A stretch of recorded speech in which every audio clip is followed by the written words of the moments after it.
Jaga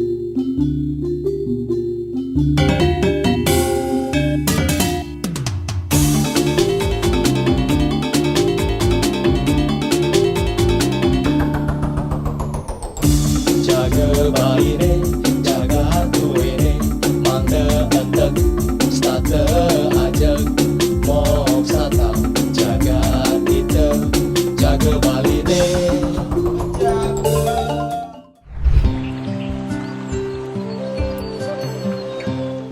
Air merupakan salah satu hal yang sangat penting bagi semua makhluk hidup di bumi ini, karena tanpa air semua makhluk hidup akan mati.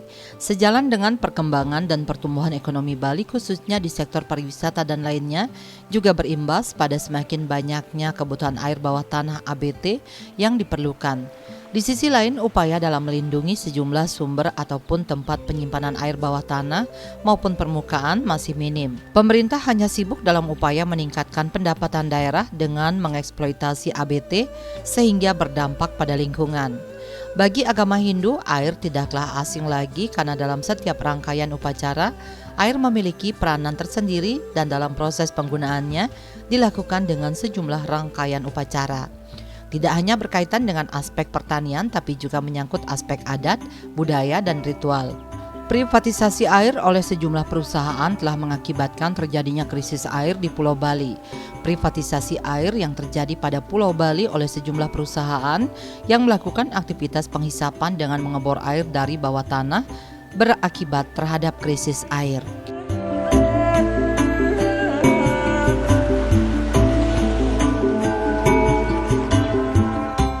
Kalau air bawah tanah ini disedot secara masif dengan sumber bor yang cukup banyak ya, ini tentu dampaknya luar biasa ya, termasuk untuk keselamatan lingkungan dan pulau kita ya. Yang kita ketahui bahwa penurunan daratan ini juga diakibatkan salah satunya adalah air bawah tanah yang diambil secara berlebihan. Yang kedua, konstruksi atau bangunan-bangunan di permukaan ini juga menjadi cukup banyak ya, sehingga berat daripada daratan ini akan semakin terbebani, ditambah air di bawah tanah semakin berkurang ya, ini menjadi penurunan permukaannya. Di samping itu kalau di daerah perkotaan ini akan memungkinkan bahkan sudah terjadi intrusi air laut ya. Kalau intrusi air laut ini masuk ke daratan, tentu kualitas air juga tidak baik ya. Untuk itu, maka kita berharap bahwa semuanya harus bijak di dalam memanfaatkan air bawah tanah ya. Sesuai dengan Peraturan Gubernur Nomor 5 Tahun 2016, setiap penggunaan daripada air bawah tanah atau pengeboran ini kan harus ada izin ya. Nah, kalau fungsi lahan ini kan tugas dan wewenang daripada pemerintah, jadi aturan sudah jelas. Tapi di balai ini kan juga harus dipikirkan apakah disuruh begitu saja orang mempunyai tanah di sebelahnya, di sebelah jalannya boleh membangun, di sebelahnya tidak. Nah ini kan juga jadi kehidupan masyarakat itu kan ingin berubah. Ini tidak bisa kita semua melarang, akhirnya ujung-ujung kumuh terjadi. Contoh di daerah jalur Denpasar di Badung, Cagu ke Tanah Lot itu dulu kan hijau di pinggir jalan, semua rapi. Sekarang kan air pun mungkin sudah mulai berkurang. Kedua, pembangunan yang kumuh-kumuh ini sudah mulai tumbuh. Nah ini tugas dari pemerintah, bagaimana kawasan-kawasan Green Belt, kawasan-kawasan Green Belt ini benar-benar belajarlah kayak di Ubud sekarang. Jadi setiap yang kawasan ini dibeli oleh investor atau desa ataukah pemerintah, nanti diserahkan kepada petani untuk pengelolaan. Jadi fungsinya lestari jadinya. Kalau diimbau saja untuk membangun, tidak membangun, gimana orang mempunyai segitu aja lahan, tapi dia tidak menghasilkan, hanya merupakan jalur hijau aja, kan rugi juga dia gitu. Terkait dengan penggunaan air, terutama air bawah tanah, baik yang dilakukan oleh pihak pribadi, perusahaan ataupun pihak sekelas hotel, itu harus benar-benar menjadi perhatian khusus ya, karena debit air itu akan selalu berkurang ketika situasi alam ini nggak stabil. Yang manakala situasi alam nggak stabil, ya debit air pasti akan menurun terus. Nah, bagaimana caranya untuk mengantisipasi seperti itu? Sudah barang tentu ya semua pihak elemen masyarakat harus juga sadar diri dalam menggunakan air tersebut. Nah, contohnya aja, ketika nanti ada suatu perusahaan yang menggunakan air terlalu banyak, yang tidak efektif, itu akan juga mengakibatkan kebocoran atau terjadinya sesuatu kekurangan air dampaknya nanti ke depannya. Menurunnya daripada sumber-sumber air yang ada di Bali.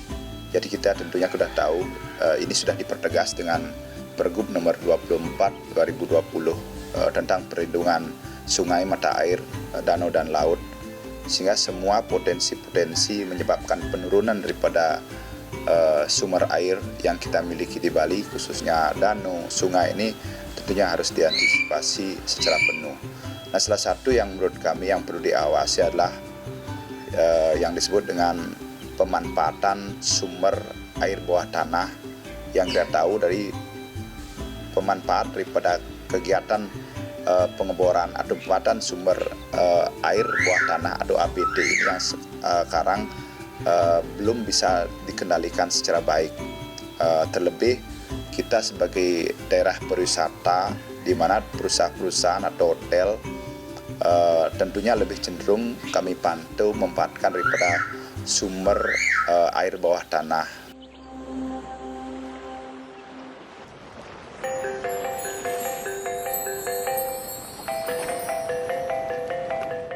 Kekeringan di saat musim kemarau tiba menjadi hal yang rutin terjadi di beberapa kabupaten di Bali. Memasuki musim kemarau, seperti halnya di Kabupaten Karangasem, Buleleng maupun daerah lainnya yang kerap mengalami kekeringan. Beberapa sumber mata air mengalami penurunan debit air sehingga mengharuskan masyarakat untuk mencari alternatif mencari air.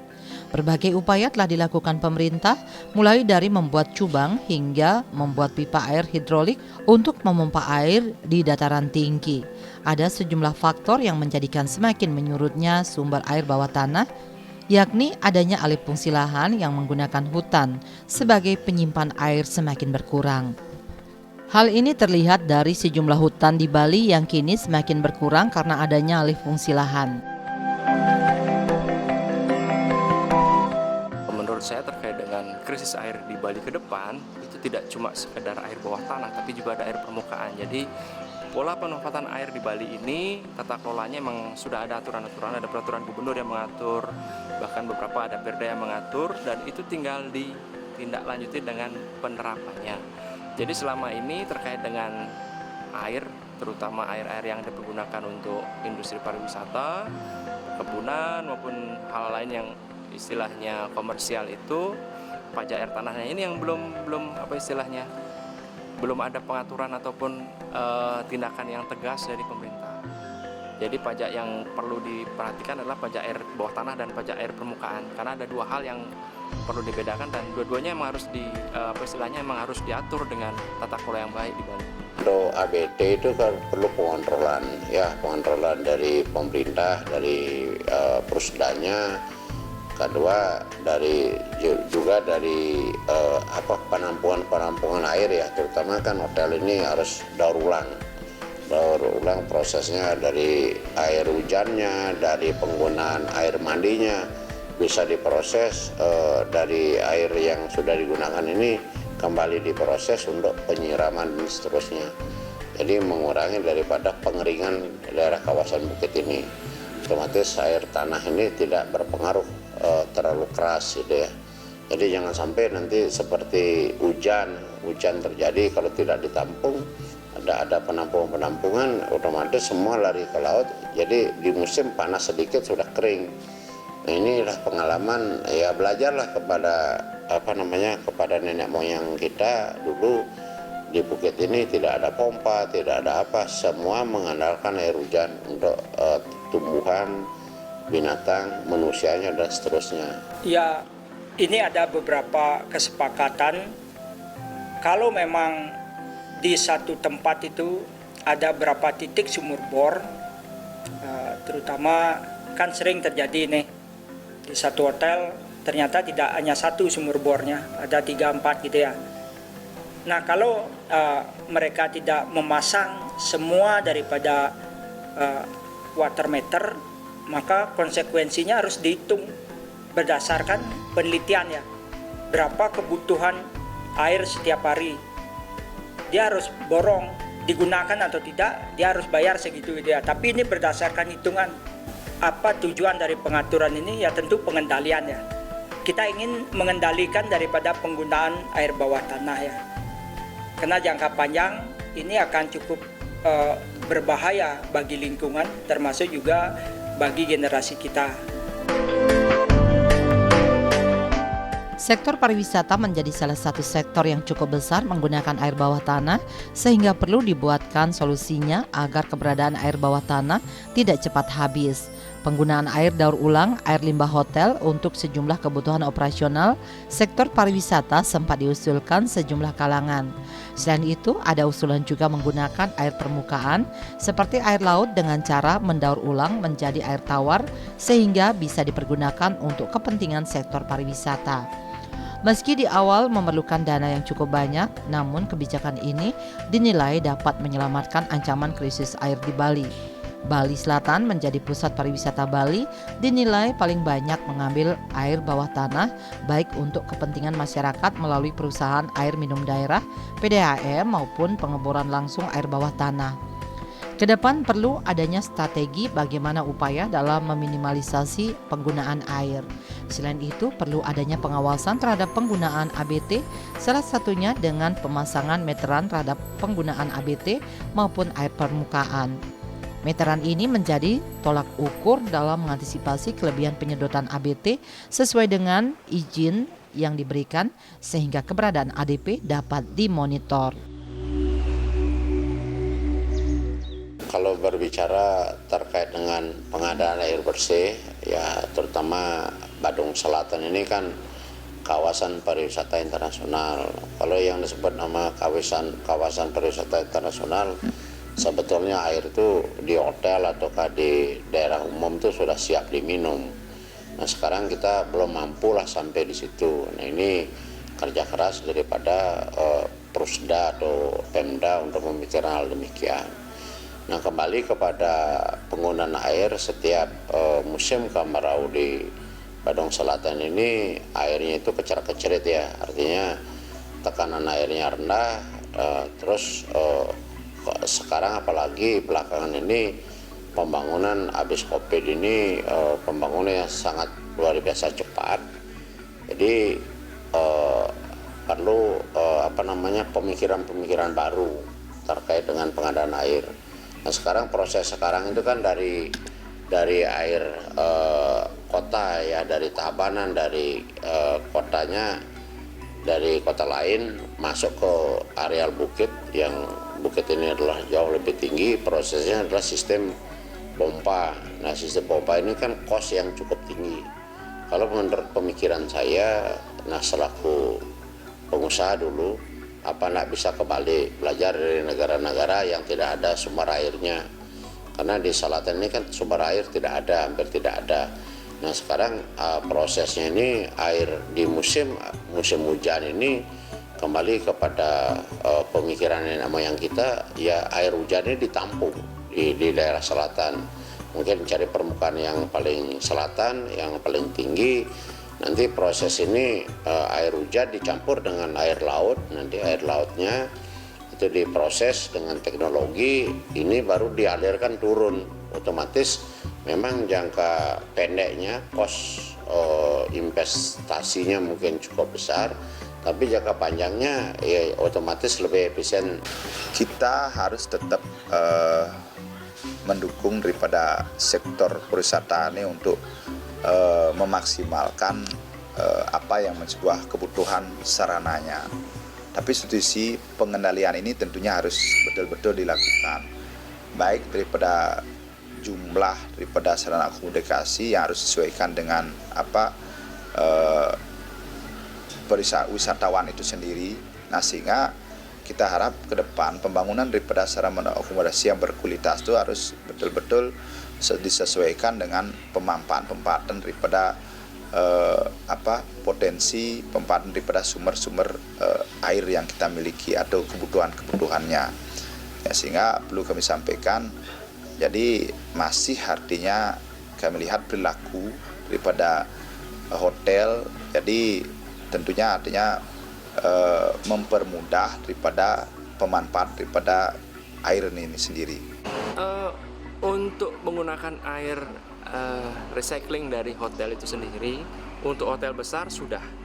Mereka punya water purification system atau istilahnya sistem pemurnian air sendiri, sudah menggunakan air-air yang mereka manfaatkan untuk kamar mandi hotel maupun kolam renang yang kembali dipakai kembali, disaring atau difiltrasi dengan baik, dan itu kualitasnya cukup bagus, dan sudah banyak hotel juga yang menerapkan dia menggunakan kolam-kolam penampungan untuk air penyiraman dari gardeningnya sendiri yang digunakan kembali untuk menyiram gardening tersebut, dan itu sudah berjalan sampai sekarang ada. Tapi tidak semua hotel di Bali mampu seperti itu, hanya hotel besar dan yang benar-benar punya investasi besar yang mampu membuat. Kenapa? Karena sistem filtrasi atau sistem penyaringan air itu sendiri sangat mahal dan kompleks sistemnya, dan membutuhkan lahan yang cukup luas juga.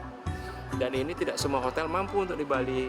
Paling tidak kalau pemerintah daerah atau pemerintah provinsi Bali ini cukup bijak buat aturan untuk hotel yang di bintang 4 dan 5 atau istilahnya bintangnya cukup besar itu harus memiliki sistem sarana prasarana untuk penggunaan kembali air yang mereka pergunakan, atau air limbah itu di recycle oleh mereka untuk digunakan kembali. Dan untuk hotel-hotel yang kecil, ada baiknya pemerintah mulai berpikir untuk mengkolektifkan mereka atau dibuatkan sistem yang kolektif. Saat ini kondisi danau, mata air, sungai, dan laut di Bali telah semakin menurun secara kuantitas maupun kualitas, sehingga perlu dilindungi dalam upaya menjaga kesucian dan keharmonisan alam Bali beserta isinya untuk mewujudkan kehidupan kerama Bali yang sejahtera dan bahagia skala niskala. Pemerintah Provinsi Bali melalui peraturan gubernur mengeluarkan Pergub nomor 24 tahun 2020 sebagai pedoman bagi pemerintah provinsi, kabupaten kota, desa adat, dan masyarakat untuk melaksanakan pelindungan danau, mata air, sungai, dan laut dalam satu kesatuan wilayah, satu pulau, satu pola, dan satu tata kelola. Pergub ini diharapkan dapat menjaga keberlangsungan keberadaan daya dukung, daya tampung fungsi danau, mata air, sungai, dan laut agar senantiasa dapat menyediakan sumber air pada kuantitas dan kualitas memadai. Inilah yang paling penting, bahwa penguasaan sungai, danau, dan sumber-sumber air yang besar ini kan dikuasai oleh aturannya oleh Provinsi Bali ya, termasuk air bawah tanah ya. Sehingga pemanfaatan daripada pariwisata, termasuk juga pemanfaatan danau dan lain sebagainya itu diatur ya. Dengan diaturnya ini harus ada komitmen dari pemerintah untuk memelihara juga ya. Memelihara baik terhadap pencemarannya, yang kedua pelestariannya ya, termasuk penyiapan daripada perangkat-perangkat yang terkait dengan pelestarian daripada lingkungannya. Karena tujuan daripada pembangunan ini kan tidak lepas dari sustainable development ya. Bagaimana pembangunan berkelanjutan termasuk alam kita bisa kita nikmati secara utuh ya ke depan bagi generasi muda kita, termasuk anak-anak cucu kita ya. Inilah yang penting, pelestarian daripada lingkungan dan menjaga lingkungan itu sendiri agar selalu bisa kita nikmati untuk kepentingan jangka panjang generasi kita ya. Ya, persoalannya bagaimana pemerintah dalam ini tegas dalam menegakkan suatu aturan atau melaksanakan suatu aturan. Kalau memang suatu kawasan itu adalah kawasan jalur hijau, harus benar-benar pemerintah dalam ini tetap tegas bahwa ini jalur hijau, tidak ada lagi tidak ada suatu permainan-permainan. Ya, dalam tanda kutip permainannya begini.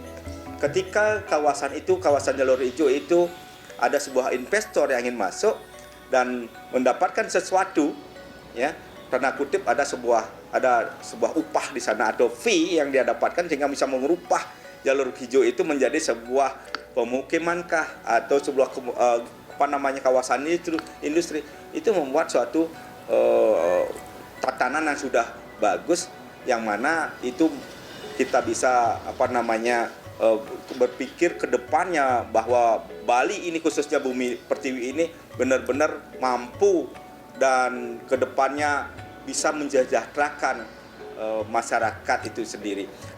Peraturan gubernur, peraturan daerah, dan banyak hal di Bali ini tidak pernah jalan. Kenapa?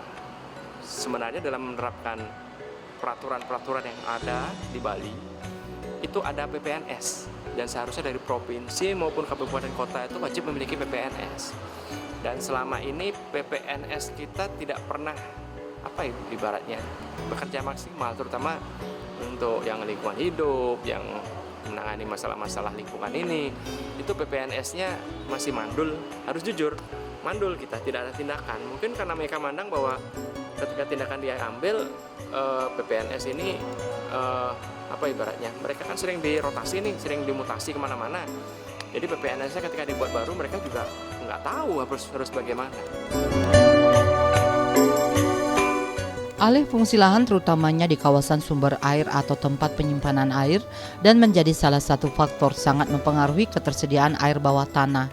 Saat ini banyak daerah terutamanya di kawasan hulu yang menjadi sumber penyimpanan air berubah menjadi kawasan pariwisata maupun perumahan. Padahal sudah jelas dibuat dalam blueprint pembangunan Bali ke depan, terdapat daerah yang masuk kawasan hutan lindung, jalur hijau maupun kawasan suci dilabrak dengan berbagai alasan. Hal ini diperparah dengan tidak adanya sanksi yang tegas dan jelas bagi pelanggar, sehingga terkesan terjadi pembiaran dan kerusakan pun semakin parah.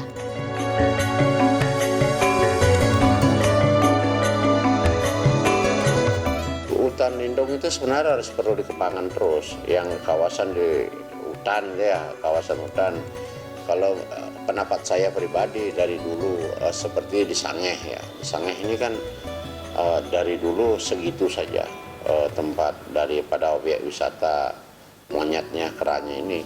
Kenapa tidak dikembangkan aja sawah-sawah ini dibeli oleh pemerintah, terus dikembangkan menjadi hutan yang lebih luas di luar daripada penyerapan airnya dan seterusnya. Ini yang perlu segera perlu semua elemen memikirkan masa depan generasi ini. Bagaimana ke depan kalau air tidak ada kan repot. Kami rasa ketika itu sudah dilakukan ditegaskan dalam perda daerah ataupun daripada peraturan gubernurnya, menurut kami di sana pun sebenarnya sudah mengandung daripada sanksi-sanksi baik secara administratif dan sanksi pidananya. Nah, cuman dalam hal ini tentunya yang berkaitan dengan justisi pembinaan masyarakat, yang tentunya aparat setempat tentunya kami yakin selalu lebih cenderung melakukan sebuah pembinaan. Nah, dalam hal ini ya tentunya kami harapkan jadi konsep ke depan, artinya pembinaan ini tentunya memang harus ditegaskan dengan menegaskan saja sekarang apa yang sebuah sanksi-sanksi itu, sehingga adanya sebuah efek, artinya jera atau minimal artinya masyarakat akan tahu apa yang menjadi sebuah risiko dampak luasnya. Belajar dari bencana alam seperti banjir, tanah longsor, kekeringan, serta lainnya yang terjadi di sejumlah daerah hendaknya menjadi pembelajaran bagi kita semua. Telah terjadi kerusakan alam. Semua bencana alam tersebut menunjukkan manusia terlalu rakus dan arogan terhadap alam yang selama ini memberikan segalanya untuk kehidupan di bumi. Banjir bandang yang terjadi di Kabupaten Jembrana beberapa tahun lalu menunjukkan alam kawasan hutan di hulu terjadi kerusakan, begitu pula di kawasan Bedugul Tabanan dan daerah lainnya. Adanya otonomi daerah hendaknya tidak menjadikan kabupaten dan kota di Bali menjadi raja kecil dalam mengambil air bawah tanah untuk kepentingan daerahnya dan peningkatan pendapatan daerahnya. Penerapan pajak ABT maupun air permukaan juga menjadi solusi untuk menekan penggunaan air di luar izin yang diberikan dan juga menjadi acuan untuk industri tanggung jawabnya kepada negara dalam menggunakan sumber daya alam yang patut dijaga. Tentu kita sangat menyayangkan lah kalau pemanfaatan air ini bahkan secara berlebihan ya untuk dijual dan lain sebagainya demi kepentingan PAD dan lain sebagainya. Ini kan otonomi daerah ini juga penting dikaji ya. Jangan sampai kita ini memanfaatkan alam ini terlalu banyak atau berlebihan ya dalam rangka untuk mendapatkan pendapatan. Ini kan tidak baik ya. Kita pentingnya membangun ini juga termasuk membangun lingkungan ya. Kita tidak semata-mata mementingkan pendapatan asli daerah, tetapi juga menjaga lingkungan ya. Inilah dari peran kita semua, baik pemerintah daerah, memahami otonomi daerah ini juga harus bijak. Lebih-lebih nanti di musim-musim kemarau dan juga terjadi sesuatu yang tidak kita inginkan di pegunungan, ya artinya di sana terjadi ada sebuah hutan gundul, sehingga bagaimana pada saat hujan itu hutan itu tidak bisa menampung air, sehingga dia air lolos sampai tidak terbentuk di bumi ini. Nah, di perusahaan-perusahaan besar yang menggunakan debit air terlalu banyak, itu harus ada controlling dari pemerintah. Ya, adanya sebuah perda atau aturan yang semestinya harus dilakukan. Nah, ini bisa aja terjadi sebuah pelanggaran-pelanggaran. Nah, peran serta dari pemerintah dan penegak hukum dalam hal ini kepolisian juga harus tetap menjadikan sebuah perhatian hal tersebut. Mulat sarira atau koreksi terhadap apa yang telah terjadi terhadap mata air di Bali menjadi salah satu kunci aman atau tidaknya air di Bali ke depan. Jelas disebutkan dalam konsep Tri Hitakarana, di mana manusia dituntut dan diharapkan bisa menyeimbangkan antara manusia dengan lingkungan sehingga terwujud keseimbangan dan kedamaian di dunia. Keseimbangan alam ini tentunya akan terwujud apabila semua pihak mendukung dan mulai memperbaiki diri untuk bersama-sama menjaga mata air sehingga nantinya tidak berubah menjadi air mata.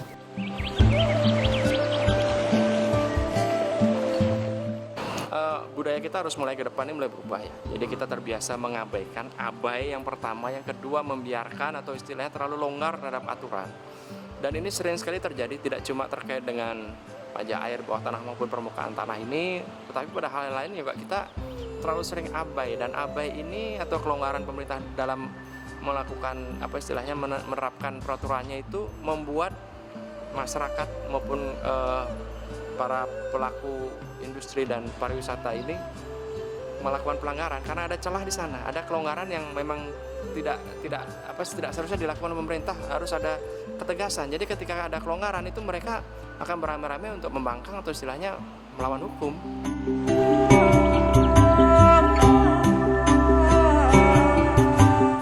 Sebagai solusi alternatif untuk mengatasi krisis air bersih di Bali, salah satunya membangun sumur-sumur resapan sebagai salah satu tempat penyimpanan air. Sumur resapan itu ia sebut berfungsi untuk menangkap air hujan untuk diresapkan kembali ke dalam tanah sehingga cadangan air tanah tetap terjaga. Sumur resapan ini juga menjadi solusi karena kurangnya lahan hijau di Bali yang berguna untuk menyerap air. Selain itu, pemerintah perlu melakukan pengelolaan surface water seperti sungai atau danau untuk dijadikan sumber air bersih. Meskipun proses penjernihannya lebih sulit dibandingkan air tanah, hal ini menurutnya bisa menjadi solusi untuk mengatasi krisis air bersih dan kekeringan di Bali. Hal yang tidak kalah penting dilakukan adalah menggunakan air permukaan ataupun air daur ulang untuk pemenuhan kebutuhan sejumlah industri maupun rumah tangga. Hal ini dimaksudkan untuk mengurangi pengambilan air bawah tanah. Ketersediaan air ini bukan saja untuk generasi saat ini, namun juga generasi yang akan datang demi kelangsungan hidup manusia.